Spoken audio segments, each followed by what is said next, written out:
सोलापूर जिल्ह्यामध्ये सध्या जिल्हा परिषद पंचायत समिती निवडणुकीचं वारं वाहत असताना आज अर्ज भरण्याच्या शेवटच्या दिवशी मोहोळमध्ये प्रचंड गर्दी झालेली आपण पाहतोय आणि याच ठिकाणी शिवसेना उद्धव बाळासाहेब ठाकरे पक्षाला उमेदवार मिळत नाहीत असं जे काय वातावरण तयार झालं होतं ते मोडीत काढण्यासाठी शिवसेनेचे स्टार प्रचारक आणि उपनेते तरुण तडफदार हे या ठिकाणी उपस्थित आहेत।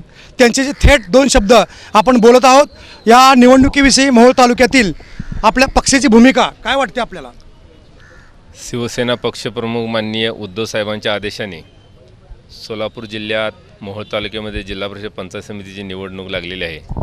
आपण आता म्हणलं की उमेदवार शिवसेनेला मिळत नाही अशी चर्चा चालू होती, परंतु जी अशी ज्यांनी चर्चा केली त्यांचा गोड गैरसमज आहे। मुळामध्ये उमेदवार शिवसेनेचीच ह्या मोहोळ तालुक्यात सत्ता आहे।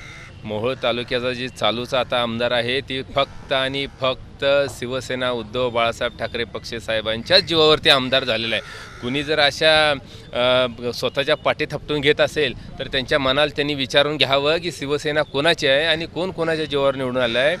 तुम्ही जे आम्हाला एक जागा द्या, एक जागा जी देतो म्हणला होता, तर तुमच्या ठासून तुमच्या ईर्षीवर आम्ही जिल्हा परिषदला 4 उमेदवार आम्ही उभा केले ते, पंचायत समितीला 6 उमेदवार उभा केले ते, आणि घोडा आणि मैदान जवळच आहे। कोण कोणाला हरवते येत्या निवडणुकीत तुम्हाला दिसेल। कोण कोणाला हरवेल किंवा कोणाची विजय जीत होईल हे शरद कोळी यांनी ठामपणे सांगितले। एक प्रश्न अतिशय महत्त्वाचा आहे की ज्या मुंबई महानगरपालिकेकडे राज्याचेच नव्हे देशाचे लक्ष लागले होते, त्याच मुंबई महानगरपालिकेची जरी सत्ता भाजपची आली असली तरी ठाकरे शिवसेनेने चिवट झुंज दिली आणि ती कशी दिली हे आपण शरददादा कोळी यांच्या ऐकूया आपण। मुंबई महापालिकेच्या निवडणुकीमध्ये पक्षाने माझ्यावरती उद्धव साहेबांनी स्टार प्रचारक म्हणून जबाबदारी दिली होती।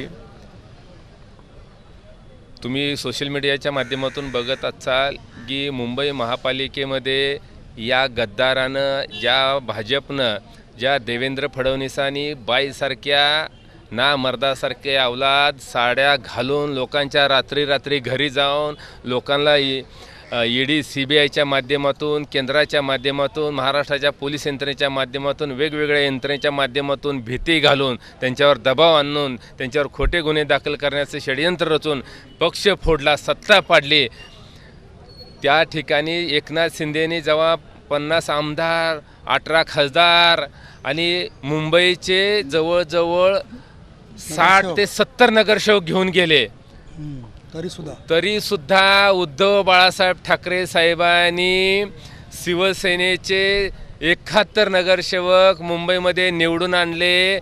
महाराष्ट्राचा ग्रामपंचायत शिपाईपासून जे महाराष्ट्राच्या मुख्यमंत्र्यापर्यंत, ती देशातल्या केंद्रातल्या पंतप्रधानापर्यंत सगळी भाजपवाल्याची सगळी औशी गौशी नवशी सगळी कामाला लागलेली असताना, रात्रचा दिवस करत असताना उद्धव साहेबांनी मुंबईमध्ये 71 नगरसेवक निवडून आणलेत, पण भाजपला घाम फोडला, भाजपला नाकी नव आणलं, भाजपचं कंबरट मोडलं, भाजपवाल्याची झोप उडाली। एकनाथ शिंदे तर आता अशी अवस्था झाली, बोचकं गंबाळून त्याला त्या गुजरातला जावं लागतं काय अशी परिस्थिती झालेली आहे।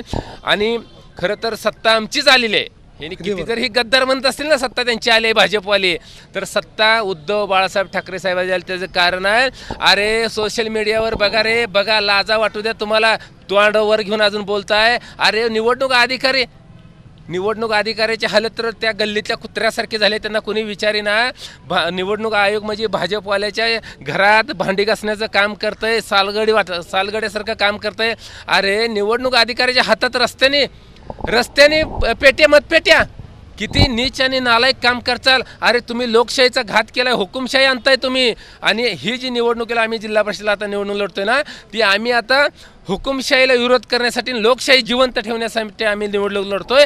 आणि या महाराष्ट्रामध्ये जर असंच जर या गद्दारांचं सरकार राहिलं, भाजपचं सरकार राहिलं, तर त्या भविष्यात आपल्या माध्यमातून समस्त या मोहोळ तालुक्यातल्या जनतेला जर YouTube चॅनलच्या माध्यमातून जर व्हायरल झाला, तर महाराष्ट्रातल्या जनतेला आवाहन करतोय, बाबा होय, ही जी निवडणूक आहे ती निवडणूक एकट्या शरद कुळची, भैया देशमुखची किंवा अशोक भोसलेची किंवा बाकीच्या उमेदवारांची नाही.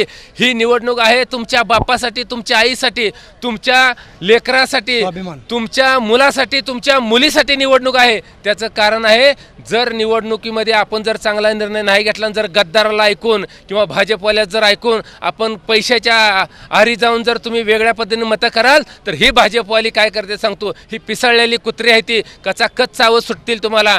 याचा अर्थ की उद्याच्याला तुमच्या मुलावरती, तुमच्या मुलीवरती अन्याय अत्याचार झाला तर तुम्ही न्याय मागायला पोलीस स्टेशनला जाऊ शकत नाही. कारण पोलिसांच्या बाजूला भाजपवाल्याच्या खुर्च्या असलेल्या, पोलिसवाल्यांच्या बाजूला गद्दारांच्या खुर्च्या असलेल्या, एखाद्या तहसीलदारला न्याय मागायचा असेल तर तहसीलदारच्या बाजूला गद्दार बसलेला असेल, मग न्याय मागता कुणाला? अरे त्या शेतकऱ्यांनी त्या शेतकरी बंधूंनी रात्रचा दिवस केला, रात्रचा दिवस करून घरादार उभा केली त्यांनी. आता कुठं 2 खोल्या झाल्या असतील, 1 एकर 2 एकर गेलं, पण भाजपवाल्याच्या मनात आलं ना, भाजपवाले ती वेळ प्रसंगी काढून घेतलेली. म्हणून लोकशाही जिवंत ठेवण्यासाठी आमची ही निवडणूक आहे.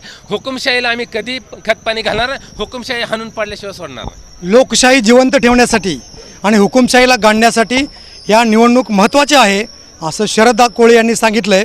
एक प्रश्न आहे, या मोहोळ तालुक्यामध्ये जे मातब्बर आहेत, ते भाजपमध्ये असू द्या किंवा इतर पार्टीत, या मातब्बर पैसेवाल्यांच्या विरोधात आपले उमेदवार कसे तग धरतील? अहो, मोहोळ तालुक्यात मातंबर कोण नाही हो. तुम्ही कुणालाही कशाला झाडावर चढवताय?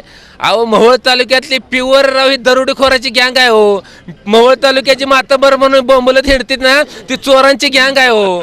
अहो, इथूनच सुरुवात झाली आहे. ही लोकांच्या घरावर डाका घालणारी ही टोळी आहे. मातंबर वगैरे म्हणू नका लावा ह्यांना, कशाला मोठं करता, मिरवता. ह्यांची काय अवकात कुठं आहे सगळं माहिती आहे. तुम्हाला माहिती आहे का, आता बाळीटाटाचा निवडणुकीत काळजीच करू नका भैया, तुम्ही टेन्शन घेऊ नका, अशी लिस्ट काढतो, काळजीच करू नका. अहो, ज्याच्याकडे जलाराव गुंटा गेला ना, त्या माणसाने एकर पैसे घेतले, शासनाला फसवलं, शेतकऱ्याला गरिबांना फसवलं, लोकांच्या अनाथ माती कालवले, चुलीत पाणी वाचण्याचं काम केलं, अहो घरदार उद्ध्वस्त करण्याचं काम केलं. आणि अशा लोक जर आता जनतेसमोर मतं मागायला गेली तर जनता त्यांना कधीच स्वीकारणार नाही. आणि आमच्या भैयासाहेबाला, अशोक भोसलेला, आमच्या जिल्हा परिषद सगळे उमेदवार आणि पंचायत समिती उमेदवाराला उद्धव साहेबांचे जी महाराष्ट्रात काम केले त्या कामाची दखल करून सगळे शेतकरी बंधू, कष्टकरी, कामगार, शेतमजूर, विद्यार्थी हे सर्वच लोक मोठ्या ताकदीने मतदान करून निवडून देतील. या सोलापूर जिल्ह्यातच नव्हे, महाराष्ट्रामध्ये आपण शिवसेना उद्धव बाळासाहेब ठाकरे पक्षाचे स्टार प्रचारक म्हणून जी मशाल अखंडपणे आपण तेवत ठेवलेले आहे. मग या मोहोळ तालुक्यामध्ये आपले उमेदवार विजयी करण्यासाठी आपण किती सभा म्हणजे घेऊ शकता? नाही, आम्ही भरपूर, मला खरं तर पक्षांनी महाराष्ट्रावर नेमलेलं आहे सध्या निवडणुकीमध्ये. मी राज्यात जातोय, परंतु या ठिकाणी आम्ही ताकदीनं सभा घेतोय. या ठिकाणी आम्ही सुषमा अंधारेंची सभा लावलेली आहे. आता 27 तारखेला त्यांची सभा आहे मोठी. त्या ठिकाणी आम्ही दुसरे मातंबर नेते महाराष्ट्रातून बोलवतोय आणि ताकदीनं सभा घेऊन आम्ही उमेदवार विजय करण्यासाठी जीवाचं रान करणार.